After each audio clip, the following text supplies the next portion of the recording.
अस्सलामुअलैकुम वरहमतुल्लाहि वबरकातुहू। ये एक और हदीस है जो हम अक्सर इस चीज़ को भूल जाते हैं,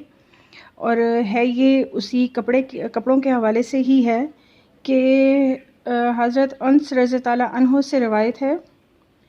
कि उन्होंने फ़रमाया, हज़रत आयशा के पास एक पर्दा था जिसे उन्होंने घर के एक गोशा में डाल रखा था। नबी करीम सल्लल्लाहु अलैहि वसल्लम ने उसे देखा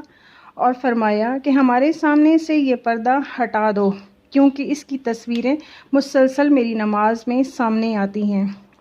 यानी हम अपने कपड़ों में जो हम पहनते हैं वो कपड़े भी, और जो हमारे घर में चादरें लटकी होती हैं, पर्दे लटके होते हैं ख़ास तौर पे, या बेड शीट्स बिछी होती हैं, या सोफ़े पे कोई आपने कपड़ा डाला होता है,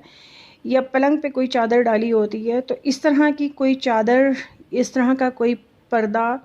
उस तरह का कोई नक्श नगारी वाली चीज़ भी उस कमरे में नहीं होनी चाहिए जिसमें आपने नमाज अदा करनी है। ये हुज़ूर सल्लल्लाहु अलैहि वसल्लम के दौर की ये बात है। तो आज हम ये सोचें कि तस्वीरें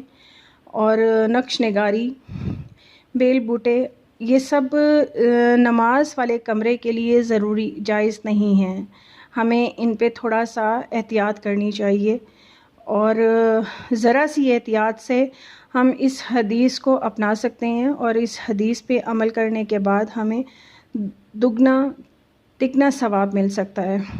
लेकिन है कि अगर रोज़मर्रा एक छोटा सा काम है, कोई बहुत बड़ा नहीं है, हमारे रोज़मर्रा का है,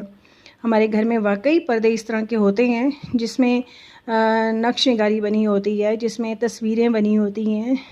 तो जिसमें कोई सलीब की शक्ल नज़र आ रही है, या जिसमें कोई इंसान की, किसी में जानवर की, किसी परिंदे की,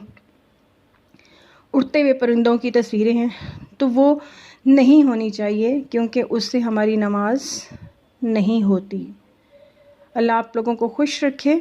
ये ज़रा सी बात है, इस पर अमल कर लें तो दोनों जहान में हमारे लिए फ़ायदा हो सकता है।